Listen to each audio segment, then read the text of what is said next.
The scream ripped across the Wyoming plains, so sharp and desperate that Jack Mercer felt it in his bones before he understood what it was.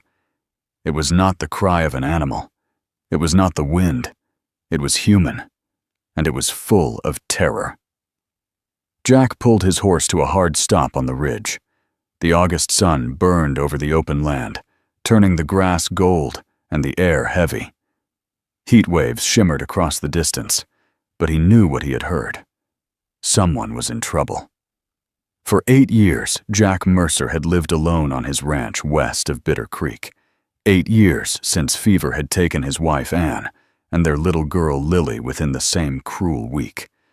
8 years of quiet meals, quiet nights, and quiet grief. He had told himself that was enough, that silence was safer than love. But that scream would not let him ride away.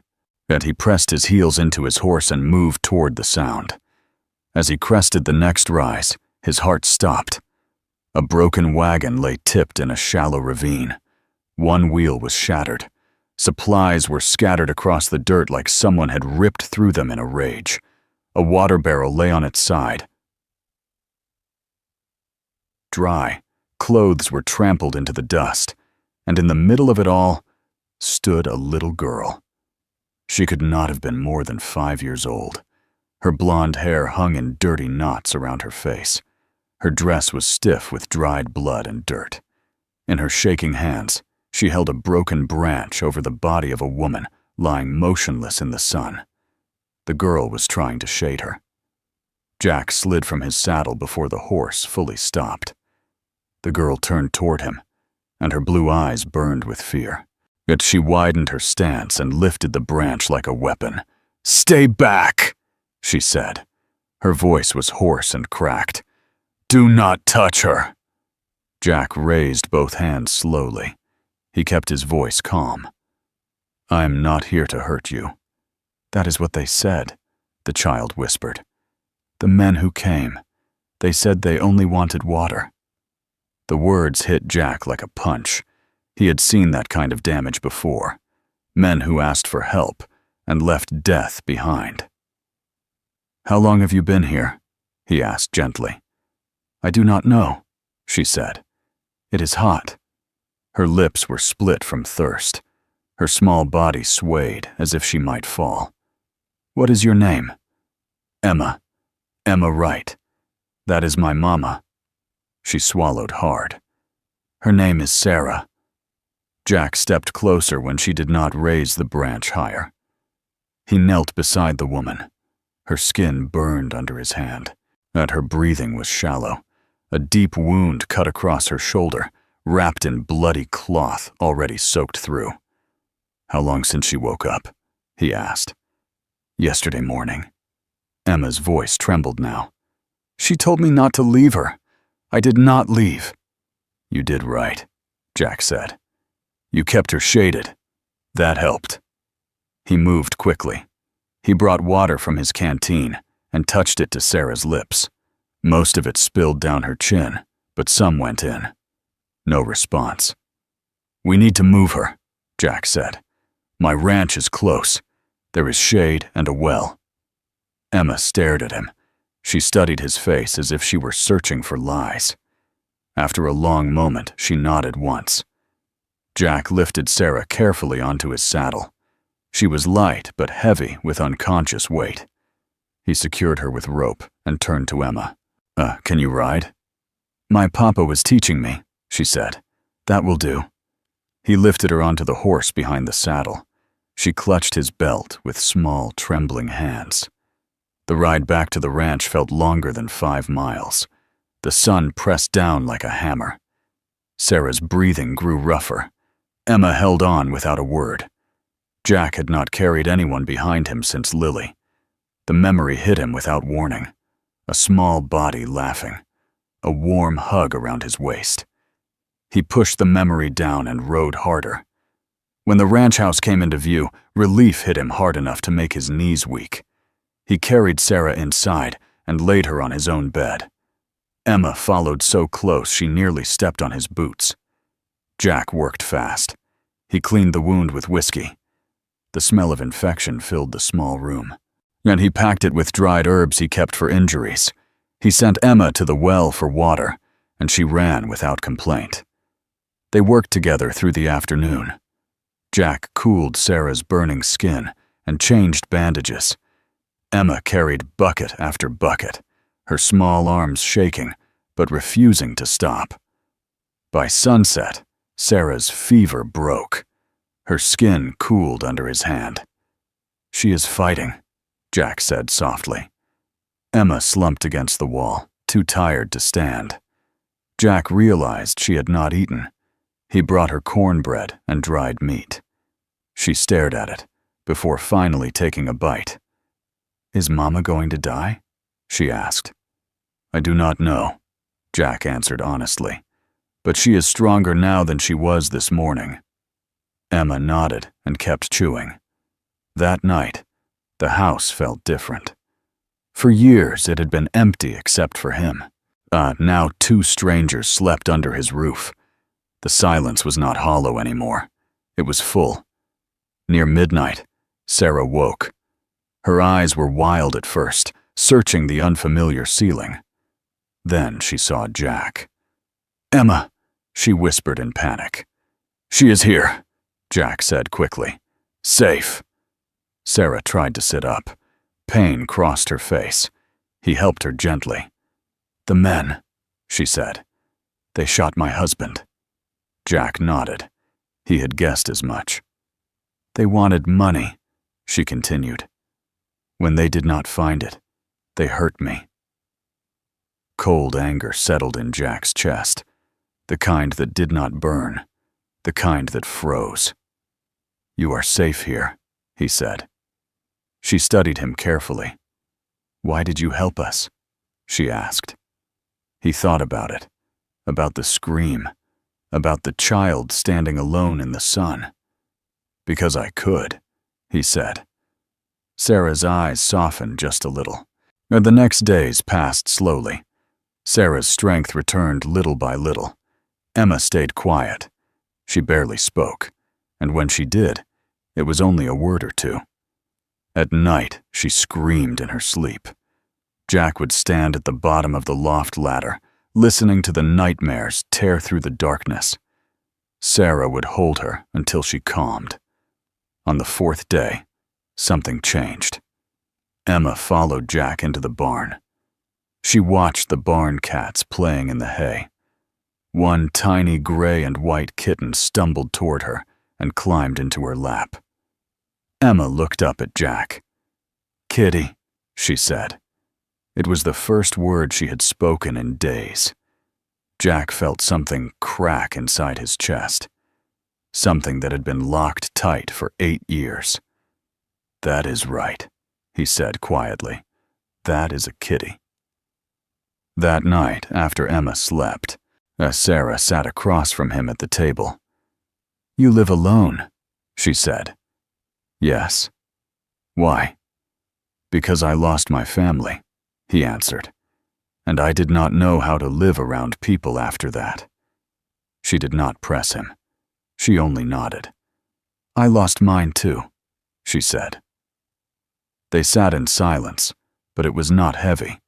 It felt like understanding. 3 weeks passed. Emma began to talk again. She learned her letters from an old reader book Jack found in a trunk. She asked questions about everything. The house filled with the smell of bread and the sound of small laughter. Curtains appeared in the windows. Herbs hung by the door. The ranch did not feel like a grave anymore. One afternoon, Jack rode into town for supplies. When he returned, something was wrong. 3 horses stood outside his house. A man held Emma by the arm. Another had Sarah by the hair with a knife at her throat. Jack did not think. He acted. The first man fell before he understood what happened. The second died running from the door. The third pressed the blade harder against Sarah's skin. "Stop!" he shouted. Jack's rifle did not shake. "Let them go!" The man laughed. Sarah's voice cut through the moment. "You work for my mother," she said. The man's eyes flickered. Jack fired. The body hit the dirt. Silence followed. Emma sobbed. Sarah clung to him. Jack held them both as the dust settled around 3 dead men. Something dark stirred in him, something he had buried years ago, and it scared him. That night, after the bodies were buried, Sarah found him sitting alone on the porch. "You scared yourself today," she said. "Yes," he answered, "but you saved us." He looked at her, at the woman who had survived so much, at the child sleeping inside. "I do not know what kind of man I am," he said.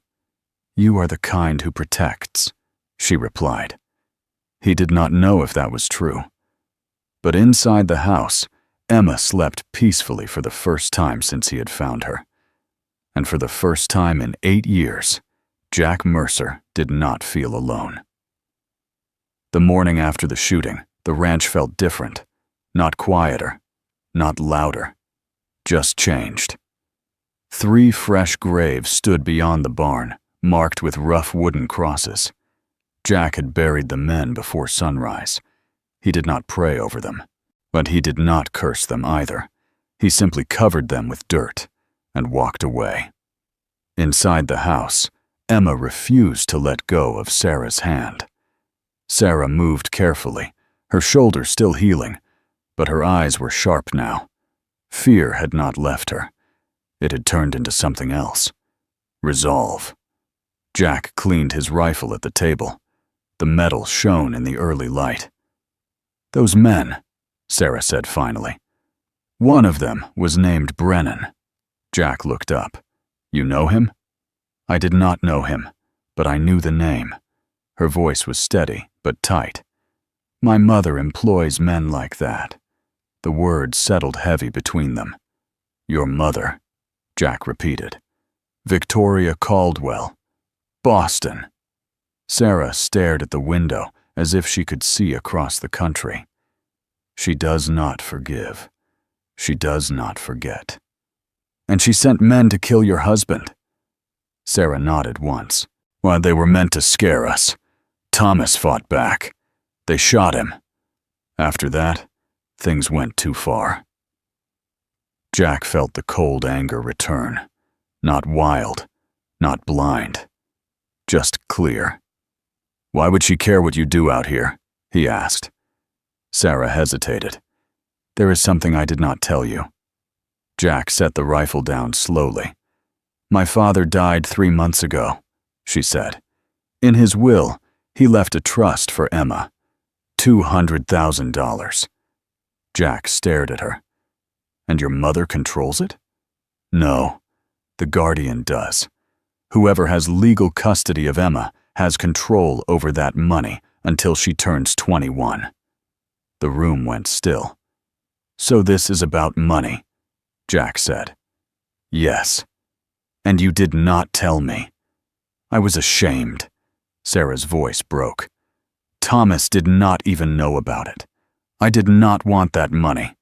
I wanted freedom from that house." "From her." Jack stood and walked to the door. He stepped outside and stared across the land. He had killed for them, risked everything, and there had been this secret sitting between them. Sarah followed him out. "I was afraid," she said quietly. "Afraid that if you knew, you would think I only stayed here because of the ranch, because of protection." Jack turned to face her. "Is that what you think of me?" "No," she shook her head quickly. "I think you are the only decent man I have known in a long time." Silence stretched. Inside, Emma's laughter drifted from the loft where she was talking to the kitten. Jack exhaled slowly. "What happens next?" he asked. "My mother will not stop," Sarah said. "Not now. Not after those men failed."